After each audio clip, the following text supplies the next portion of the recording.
Welcome back to Grumpy's Kitchen and Provisions. I'm Grumpy again.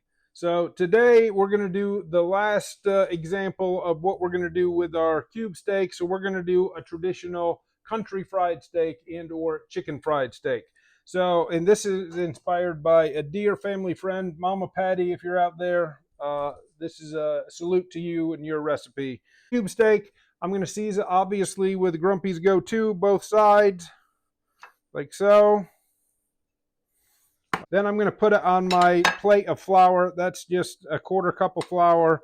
We're just going to kind of press that in and let it sit. So next I have, I don't know, a dozen saltine crackers that I'm going to start crushing up. So you want them crushed up pretty good. You could do this in a food processor, or you could do it in a plastic bag and beat the snot out of it. Or you can just do this. But you do want them pretty fine. So it's okay to have some texture, some pieces, but you do want most of it to be in like a crumb form. I have one egg. I'm going to put, one egg in there. A tablespoon of milk. I'm going to whisk this up. Obviously, it's easier in a bowl than in a flat container. So even though it's an extra dirty dish, it's easier, worth the process. Okay, so I'll put that in there. Now I have my pan, my fry pan. So I'm just going to put it on medium high, start, and I'm going to put, I don't know, about an 1/8 to 1/4 inch of oil on the bottom. So the other way you could do is in an electric skillet, would be easy because you can maintain your heat. So I have an induction, so I know this is 375 degrees. Since there's just a little bit of oil, it's going to go heat up quite quickly. Okay, so I have my cube steak. I'm going to press the flour in all over. Again, flour does help tenderize, but this is also just part of a standard breading process. Flour, egg wash, and then whatever coating. So I'm using the saltine crackers. You could use breadcrumbs. You could use whatever you want. Other crackers, Ritz crackers. But this is what I'm doing. Okay, so there's our flour on all sides. Again, we already seasoned it. Now we're going to do both sides in our egg wash. Make sure it's wet on all sides. The other thing you could do is soak this, in buttermilk beforehand. Buttermilk also helps tenderize. So we're going to go from there into our cracker. We'll push it down a little bit. We're going to flip it over. Once we flipped it over, now we can kind of start pressing those crumbs in. Obviously, if you have any spots that are still wet, flip them over until they're coated in the saltine cracker mixture.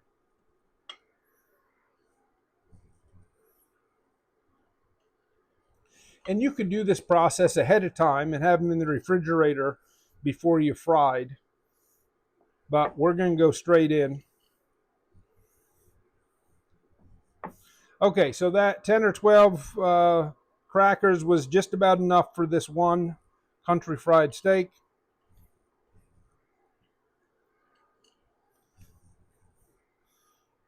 Okay, so I don't know if you can see, everything's coated nicely. Gonna let that sit. Obviously, our oil looks beautiful.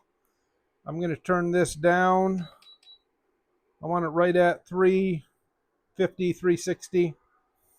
Okay, then I'm going to place it in the oil away from me in case it splatters. Again, away. So if it splatters, it goes on somebody else, not you or your jacket that you have to clean. Okay, so now you can see that's frying up real nice. We're going to let that go a minute, minute and a half. So it's been about a minute or so. I'm just going to kind of give it a look-see. Oh, that's looking good. I'm going to flip it over and let it go on the other side. This is something, if you're doing a large batch, you can do this in an electric skillet. so you could have it on a constant heat. Like you say, it's a little more dangerous doing it in a small pan where it's tougher to control the heat. Looking good. I'm going to flip her back over. I used to get so excited when we were going to our friends Fatty and Joel's for dinner, and this was on the menu. One of my favorite dishes. Obviously, it's not something you eat all the time, but it is delicious. And we're going to make a quick pepper gravy to go with it. When this comes out, we'll use the same pan, and I'll show you that process too. Our country fried steak is cooked, so I just temped it. It's 160 degrees. I mean, you want them cooked through. You could eat it, medium rare. It's beef. That's fine. We're going to set this over on a towel. Let it think about itself for a while we make the gravy. I'm going to pour some of this oil out. We're going to leave all these bits and pieces in there. There's probably about a teaspoon of oil left in there. I'm going to do about a teaspoon of flour. Give that a mix around. So again, this is making a little bit of a roux right in your pan. To that roux, I'm going to add some Grumpy's Go-To. Doesn't have to be crazy. And you could put some garlic in here if you wanted to, but Grumpy's Go-To has your garlic and everything already added. Okay, so that's looking good. I'm going to go in with my whole milk. You could use heavy cream or you could use a combination. This is what Grumpy has in the kitchen, so that's what we're going to do. So that was maybe a half a cup. Turn that up a little bit. Just bring it up to a simmer. We'll see as this starts to simmer and thicken up if we need to add more milk or not. So it just depends on how much roux you started with to how much liquid, and it's really a kind of a guess for the most part until it starts to boil, simmer, and cook out the starch to how thick it becomes. You can see we're already starting to make a gravy. It looks like the milk is probably a pretty good amount. So that was, a half a cup or so. So at this point, I'm going to add a little bit of pepper, black pepper. So this is kind of a pepper type gravy.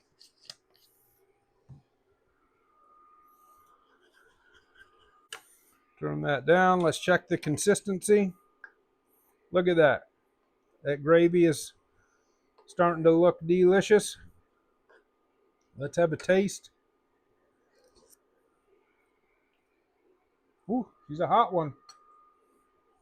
We're going to add a little more Grumpy's Go-To. Like that.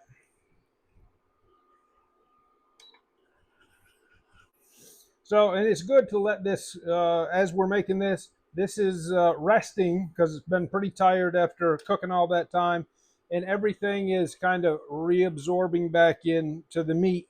And it's relaxing. All the muscles from contracting when it was cooked are kind of resting and relaxing. Okay, my sauce is in good shape. Give it one final stir. Okay. So now we're going to take my paper towel off. Throw that dog right there. Just throw that away. Okay. Remember, wipe your plate. Don't be sloppy. Grumpy doesn't like it. Let's put the country fried steak front and center. So here's our gravy. You can see the consistency of the gravy. This is just like if you were making a sausage gravy for your biscuits. Same thing. Now, just dump your gravy right over the top. As much or as little as you want. If you wanted to, give it another sprinkle of Grumpy's Go-To. But then you have to wipe your edge.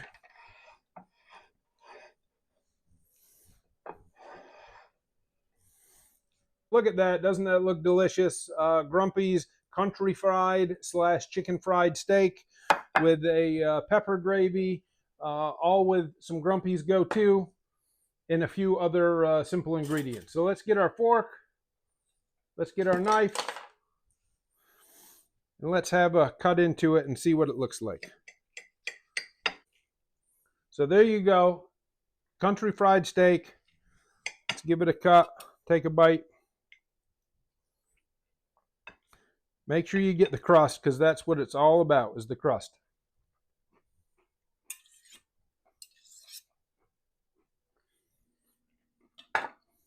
Wow, wow, wow.